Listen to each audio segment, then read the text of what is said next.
Welcome to Strange Bedfellows, a Julian Fellowes fan cast. I'm Kirt Graves. And I'm Stefanie Jochman-Deepak. Today we are discussing the 6th episode of Downton Abbey Season 2. Here we are at the end of the war. Yes. Officially. Yes. So we have this really lovely scene in which Robert, surrounded by some of the men who are convalescing at the house and the staff, and they're all in the Great Hall, and they have a clock set up to go off at 11 o'clock on the 11th day of the 11th month to mark the end of World War I. Which, of course, at that point was not called World War I. Right. Nor was this called Armistice Day, but it will eventually be so. Yes. Eventually it shall be so. Yes. Okay. So let's hear that 60-second recap. Yeah. So in the spirit of the Armistice Day announcement, this is a BBC World News update. And I wrote this like a newsreel in the movies, but then I realized they didn't have talkies. So it's BBC Radio. Okay. Here we go. The war is over. But as a new world dawns, the past rears its confusing head at Downton Abbey. Let's check in with the illustrious residents now. Look, it appears Isabel Crawley is taking her servant leadership elsewhere to assist refugees, thanks to the generosity of the Dowager Countess Violet herself. Meanwhile, the house is shedding its convalescent home trappings as soldiers return to a grateful nation. And who's this? Is the mysterious young man from the Princess Pat Infantry really Patrick Crawley, lost heir of Downton? Or is he Peter Gordon, former co-worker of Patrick Crawley, trying to process his own disfigurement by losing himself in the life of the heir who presumably perished in the icy waters of the Titanic disaster? Miss Edith Crawley certainly seems to believe the Major's story. She seemed very close to him as they walked the Downton grounds. And is that Lord Grantham chatting with a fetching blue-eyed maid? The war really has turned everything upside down. And what of Downton's current heir, noble Captain Matthew Crawley, seemingly paralyzed? Could some new feeling be stirring? In his limbs or between him and his former fiancée, Lavinia Squire? Find out in the next update. Okay, I'm going to be honest. When you said in his limbs or between his, I was know. Where is this going? We are a PG podcast, and I realized that that phrasing could have been different. Yeah, so the war is over. Love that. Love that. Thank you. Excellent interpretation as well. Did I write it out phonetically as W-A-U-H? Yes. The war. Yes. Good for you. Hey, sometimes you got to leave yourself those little reminders when you're doing an accent. Yes. So, yeah. Awesome. Okay, so with all the things that are going on, let's pick up some of the threads that were left after the last episode. One that I think we can get out of the way pretty quickly is Daisy. Yeah. Who is wearing the black armband because she is a widow. But the new maid, Jane, throughout this episode is trying to get her to, take a look at the materials coming out from the War Office about, the benefits that war widows are entitled to. And she keeps refusing. Right. She says it doesn't feel honest. I was married. We were married for all of 6 hours. Yeah. So she is really struggling with her conscience and with being considered a war widow. Even though everyone else really regards her as such, she really can't own it and still feels as though she lied to him, and her heart is really unsettled. Yeah. Yeah. And then Jane, who's trying to help her, gets a little bit more to do in this episode as well. Yes. So we get to see her and Robert. I would say their flirtation begins. Yes. We should start to feel a little worried. I think here's when she speaks about her son, right? Who's quite talented in maths, and Robert takes a real interest in that. And to the point where people like Mrs. Hughes start to notice the connection, and Mr. Carson, and they disapprove. Yeah. How naive was I the first time I watched this, when this all was happening, and I was just like right over my head. Really? I remember watching this for the first time and thinking, like, it's so nice that Robert is taking an interest in her kid. that now that his children are grown, he can perhaps take on some sort of ward or like make sure that this young man in this really unfortunate circumstance, the son of a fallen soldier, that he will be able to help. How lovely. Wow. Really? I didn't see it. Didn't see it. And I kept being like, they need to stop telling her to stop talking to him. He's going to help her son. Gosh. No, I watched and I was like, no, I don't like this. I don't like this. This isn't Robert. He knows about boundaries. I don't like that he's crossing them. Yeah. Well, and of course, like watching it now with hindsight, it's so obvious that they're also setting Cora up to be sort of like the cold, frigid wife who's never around and ignoring him. Yeah. And I'm like, oh, okay, I see what they're doing there now. But yeah, I remember distinctly being like blown over when they were suddenly like, an episode or two from now when things cross a line and being like, whoa, what? Yeah. Nope. Did not like this plot line at all. No. Nor do I think we're meant to. Yeah, no. I mean, obviously. I don't think we're meant to cheer for them, but it felt and still feels, frankly, kind of opposite Robert's personality. Yeah. Yeah. Well, and it certainly, I will be interested to see as I watch these next couple episodes, whether I feel they earned what happens, because just feeling so blindsided by it the first time and not really having revisited some of this as much as some other seasons, or at least not thought deeply about it. That's probably more accurate. I've had these episodes just running in the past. But yeah, it'll be interesting to see if I feel like they really earned this culmination of this flirtation. Yeah. So we'll see how that plays out. Yeah. Some other little threads to tie up. Actually, this becomes more of a storyline in this episode, I feel like, is Mrs. Hughes' relationship with Ethel. Yes. We get to see far more of them. Mr. Carson discovers what Mrs. Hughes has been doing. And says she has to go talk to the principal. So he drags her in front of Robert to say, like, I think you should tell him what's going on. Is it Robert or is it Cora? It's Cora, isn't it? I think Cora. It's Cora. Yeah, Cora would work more often with Mrs. Hughes. Yes. And so Mrs. Hughes admits that she's been feeding her out of the surplus from the kitchen. Which I do think is an important detail, that she's not taking from the house, but like in any restaurant or dining hall or any other customer service environment, which, let's face it, is what the Downton Abbey is. There's always more food than you actually end up needing, and it has to go somewhere. And so she's been taking the leftovers to Ethel, basically. Right. Which actually made me feel a little bit better, because I was like, oh, she's stealing. And then when she talked about, yes, I've been giving her food from the surplus, I was like, okay. Like, yeah. That food has to go somewhere. I bet it's pretty common practice that like it gets divvied up among, the servants who can take what's never going to be eaten there. Yeah.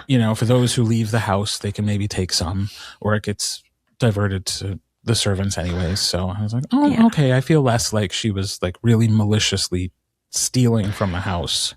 Mrs. Hughes would never. Well, but she knows what she's doing that way. No. You're like, no, I believed in her from the very beginning. I did. I don't think it ever. Nope. She knows what she's doing. I think she has a big enough heart that she would steal for that baby.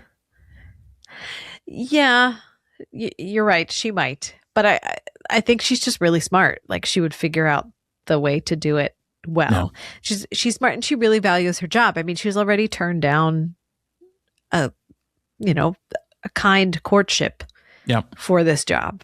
So she values it. Yeah. She's not risking it. Yeah.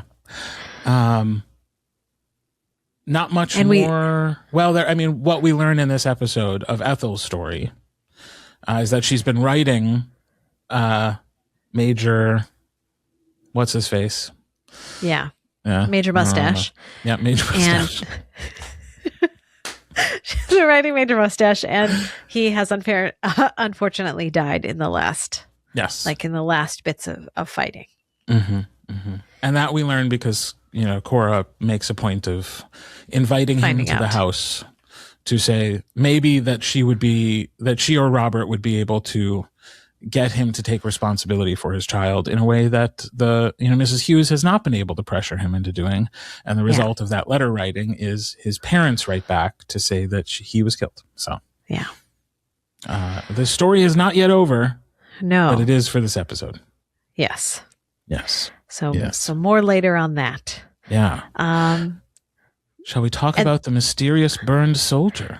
Maybe we can quickly. Yeah, let's talk about Patrick when we can come to Bates later. Either way. No, let's do Bates because that is more tying up. Yeah, loose ends. and then we can bring up Patrick, which is like Okay. the one thing I remember from this season. Right. Here we go. I will back up and transition into that. One more loose end to tie up from the last episode, and it doesn't really get tied, but the story continues, is Bates, his relationship with his wife, Vera, and of course, Anna, Loose Morals Anna, waiting in the wings for John to be available for her to marry. And so he goes to London because he realized there's no reasoning with her via post or maybe even phone. And also she has told the judge in charge of granting their divorce that he gave her money to make her go away. Yes. Which I guess if it wasn't told to the judge in such a way, then that becomes a reason to deny the divorce. Right.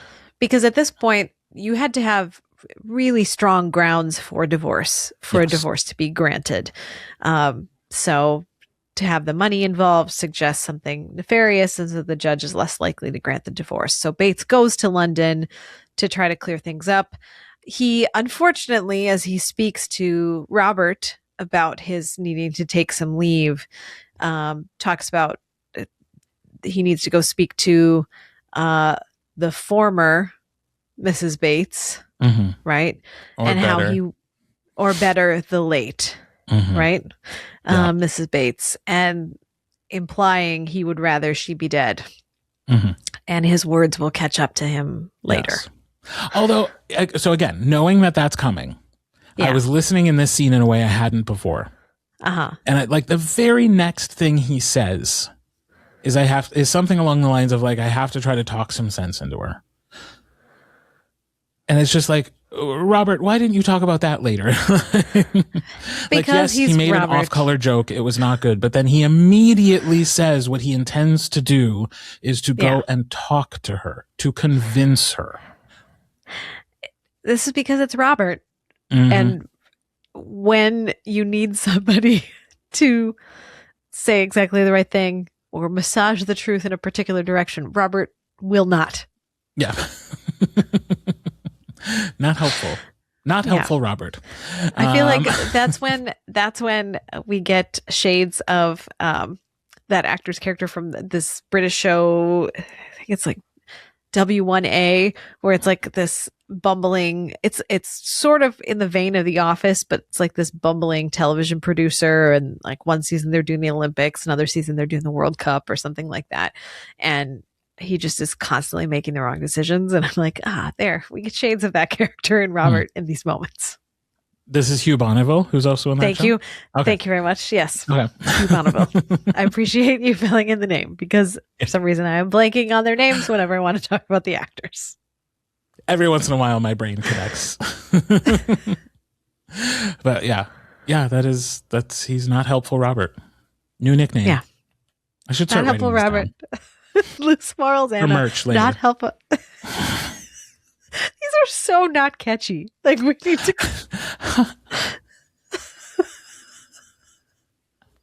Listening audience, I am making stunned faces. You need some alliteration. Yeah. Okay. We'll see. When you start asking for not helpful Robert t-shirts and hats, then I'll own up to it. Come through, audience. Come through. Okay, so Bates goes to London. Go ahead. Well, I was going to say all we know is that he goes to London, and then he comes back sooner than anybody expected. And we end the episode with Vera dead on her floor. Yep. And Bates admitting like he came back to much worse. Mm-hmm. Yes. Yeah. This scene, though, we have to talk about this scene because there is some great repartee. Because, Bates gets this letter from London. O'Brien's all up in his business. Like, you seem to be getting a lot of letters from London. And he's like, well, I have business there. And she's like, well, it must not be going great. Oh, yes. And then Anna replies with, the thing about business is to mind your own. Put that on a t-shirt. Yes. The trick of business is to mind your own. Mm-hmm. Loose morals. Amen. That's a good the t-shirt. One. Yeah. The trick of business is to mind your own. Mm-hmm. Yeah. Yep. Okay. So shall we move on to maybe the biggest plot point of this episode, which is the arrival of maybe Patrick Crawley. Yes. And so when I started this episode and he appears pretty quickly, I was like, aha, here is the Patrick Crawley episode. Because when I think about season 2, this is the only plot line that I think about. And it's literally one episode. It is contained within this one episode, his whole arc. It feels like it should have been more. And I think in my mind it was more. It was at least 2, but no. Maybe it's because these episodes were so long. Yeah. It's just this one. I remember being super excited at the possibility of him the first time that I watched this episode. Oh, interesting. Yeah.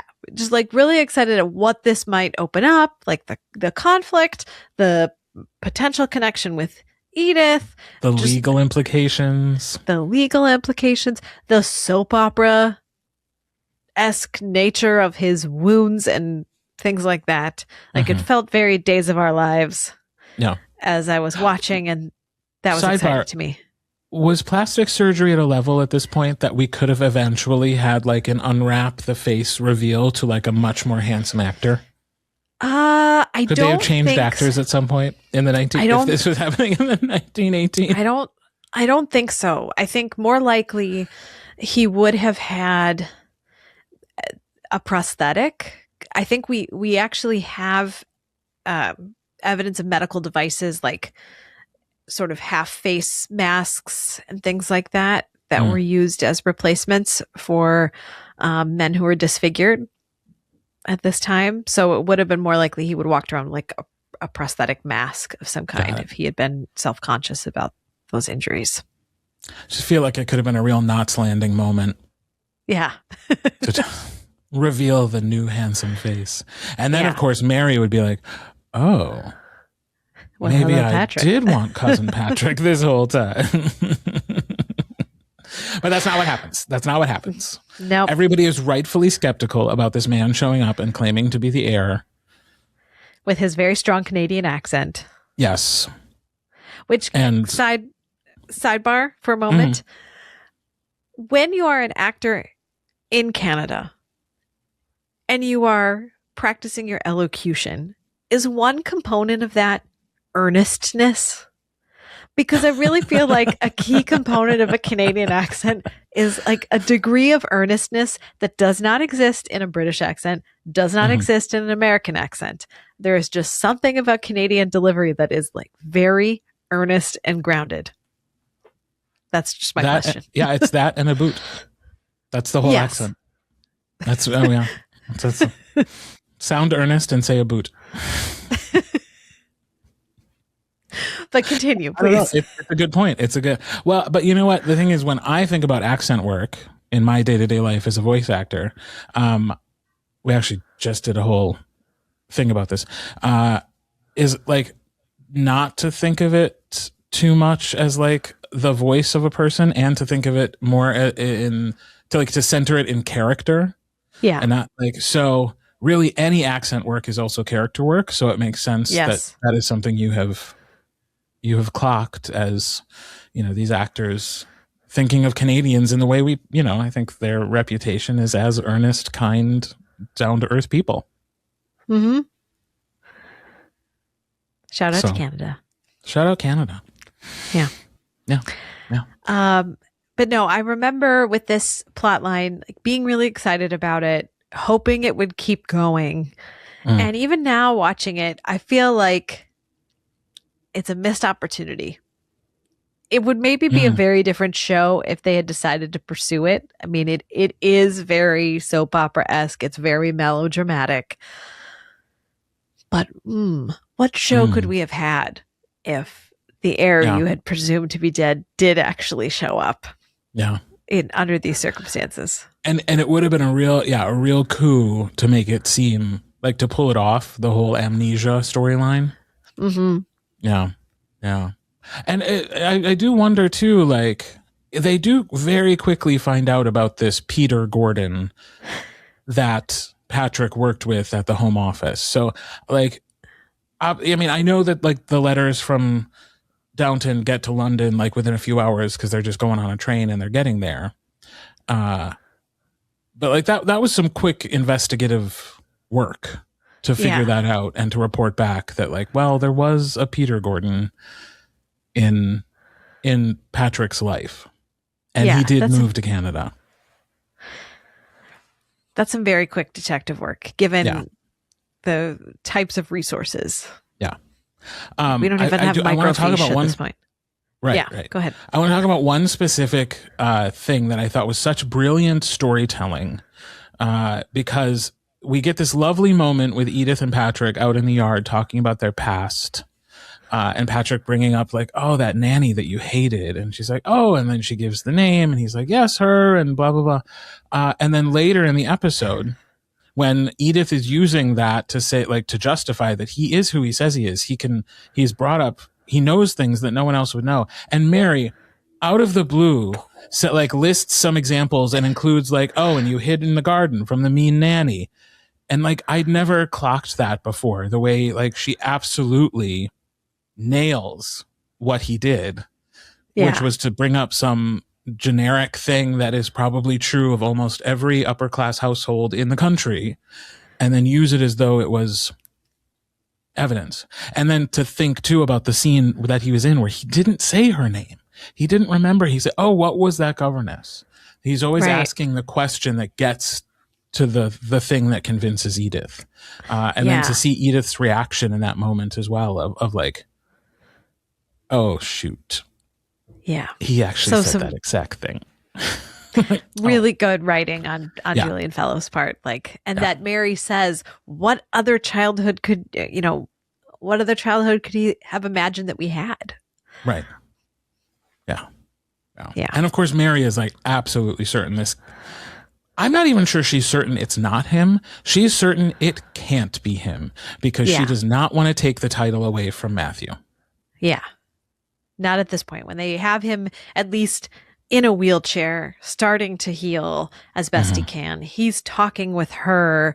They're having these great conversations as they're moving about the gardens. All the while, another con man looks on. Yeah. Carlisle watches them. Ought I be jealous? Mm-hmm. And my parenthetical comment there is, oh, Carlisle, I hate you. Yeah. I hate him so much. Yeah. He's just watching. Yeah. Like, the man is injured and she is his cousin and she's caring for him. Shut up. She loves him and he sees it. Yes. The man's not stupid.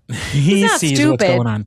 It's wild to me, actually, that he's even asking the question. Yeah. You know? Well, he does it, but he asks Cora, right? Yeah. And so then kind of uses... to manipulate her. Yes.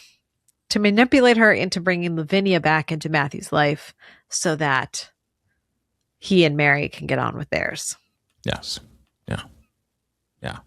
Just to wrap up the Peter Gordon storyline. Yes. So Edith does share with him that, they found this Peter Gordon and he says, oh, I suppose then they'll imagine I'm him.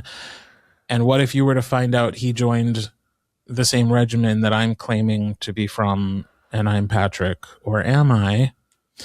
And then he up and leaves and leaves a letter signed P. Gordon. Which to me is like, that's all the evidence we need. Yeah. He owned up to it. He was like, "Yep, sorry." Yeah. And so poor Edith still seems very sure, though. She seems very sure. Yeah.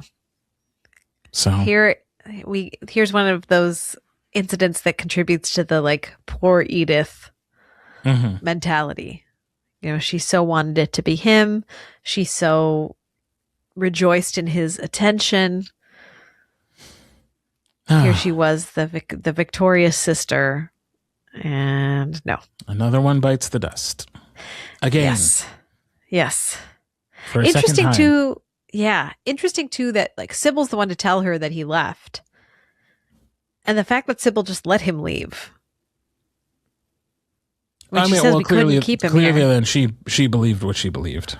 Yeah. If her response was, "Well, we couldn't very well stop him," you know, maybe there was a half-hearted, "No, don't go." Yeah.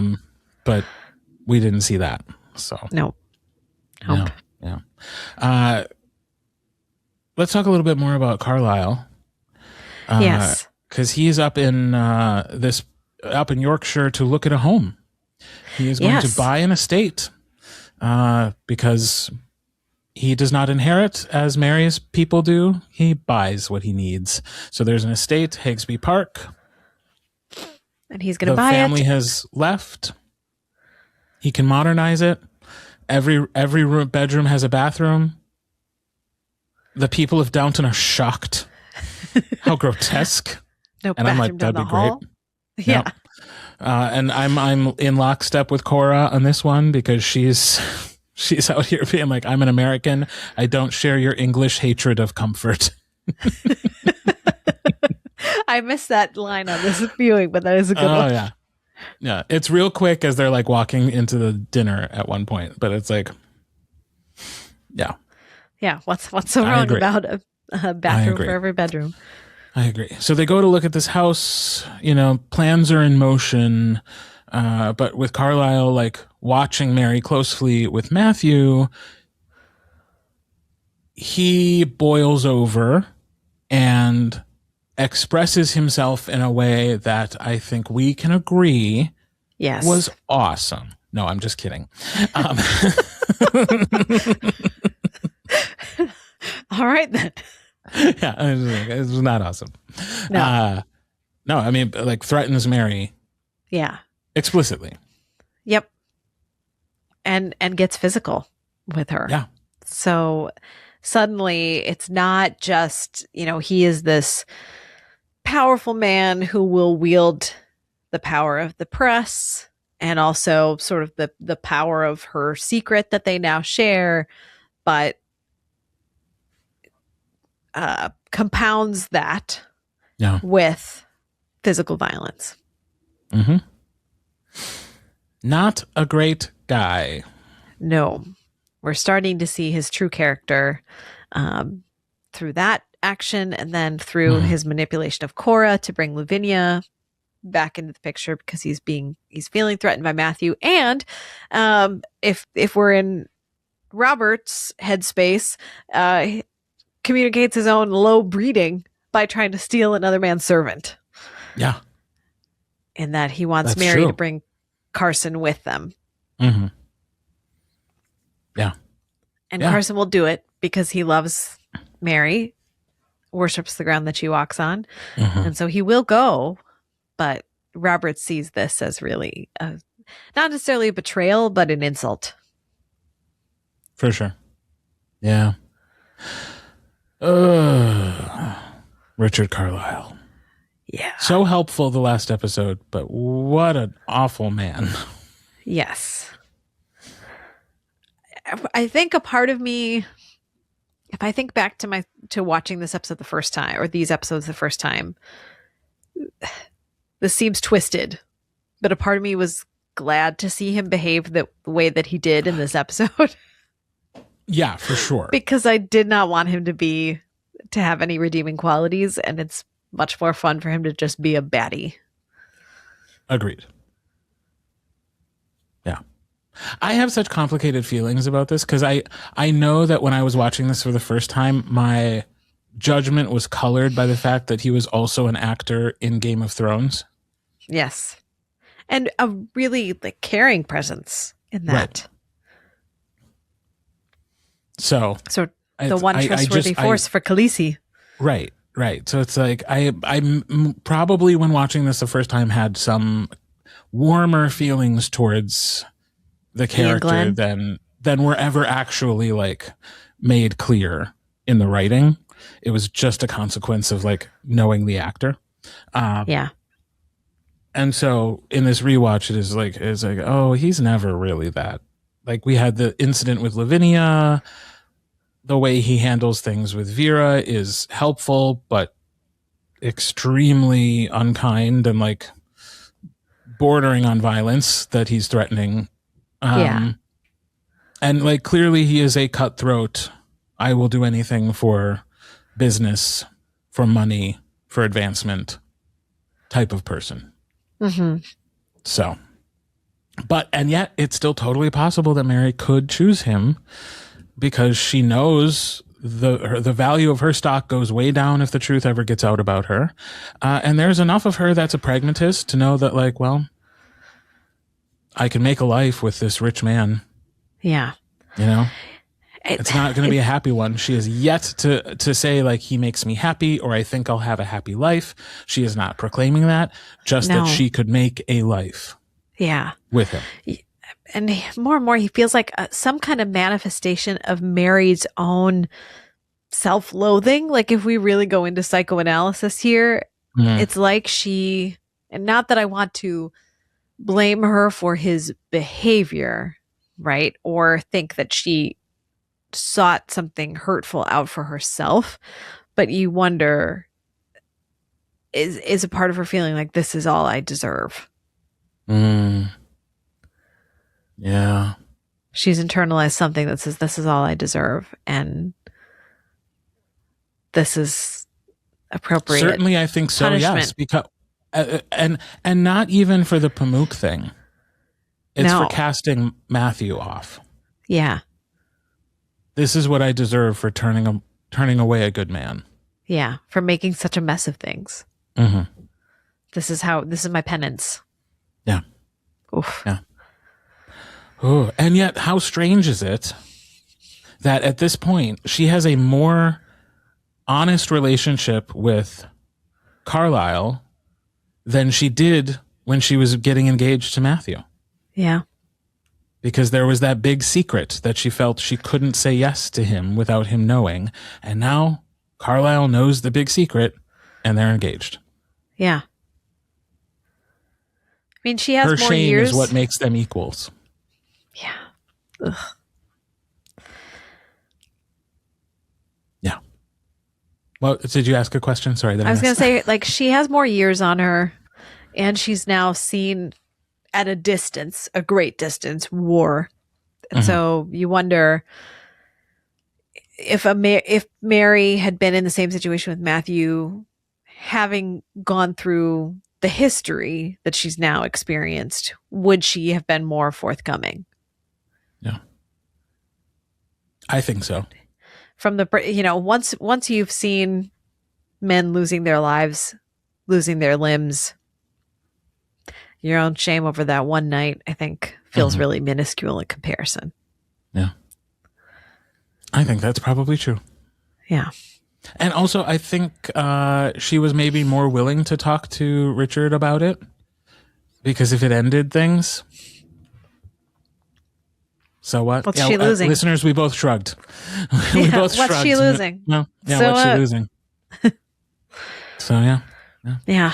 All right. Anything else about this episode you wanted to make sure we talked about before we move on? I don't think so. Just that we end. So we see Vera Bates dead, but we also see Matthew registering that maybe something is changing in his body. So we get this little glimmer of hope. A little foreshadowing. Yes. Yeah. More later. Yeah. More to come. More to come. Yes. For now, trivia.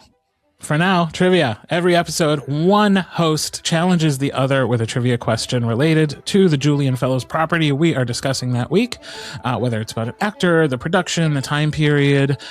Really, it can be about anything.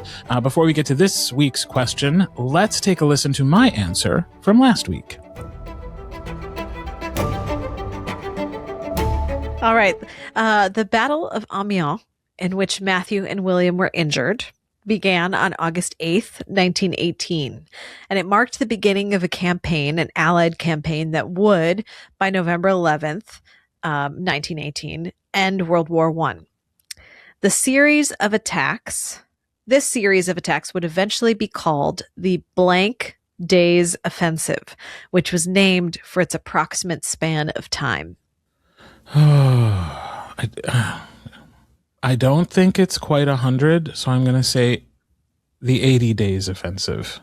You were so close. Was I? Okay, 80 sounded good. It was the 100 Days Offensive. Was it the 100 days? Okay, I didn't know. I was like, I am not great at math. So it might not be exact, but I feel like that's the snappy name for it. So it's called the 100 Days Offensive. This is not the first time that I have expressed what my first thought was and walked away from it. And maybe I need to start just saying my first thought. I'm learning a lesson in all of this. Go with your gut. No. All right, listeners, did you get it right? Follow us over on Instagram at Strange Bedfellows. That's Fellows with an ES, where we will be posting the trivia question each week. If you think you know it, go ahead and write your answers in the comments. This week, I have a trivia question for Stefanie. Okay. So bring it on. The 11th hour of the 11th day of the 11th month holds great significance in this episode, as it is the time when Germany signed the armistice ending World War I. Mm-hmm. The term, the 11th hour, is also a turn of phrase used to mean at the last possible moment. It would be understandable to conflate the two, assuming that the phrase had its origin at the end of World War I. But it actually comes from a book published many years earlier. Oh. Name the book. The 11th hour.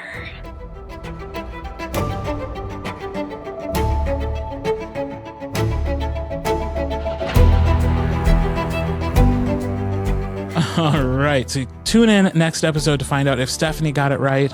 And again, if you know the answer or you think you know the answer, you can go find this week's question over on our Instagram and you can put your answer in the comments and then listen next week to find out if you got it right. This has been another episode of Strange Bedfellows. You've heard our thoughts, and now we want to hear yours. The best way to get in touch with us is on Instagram. Again, that's Strange Bedfellows with an ES in Fellows, or email us at strangebedfellows@gmail.com. You can also find our personal social media links in the show notes. If you would be so kind, please rate and review the show wherever you're listening to us right now, and subscribe so you don't miss any future episodes. Thanks for listening. Now remember to mind your own business. Ew.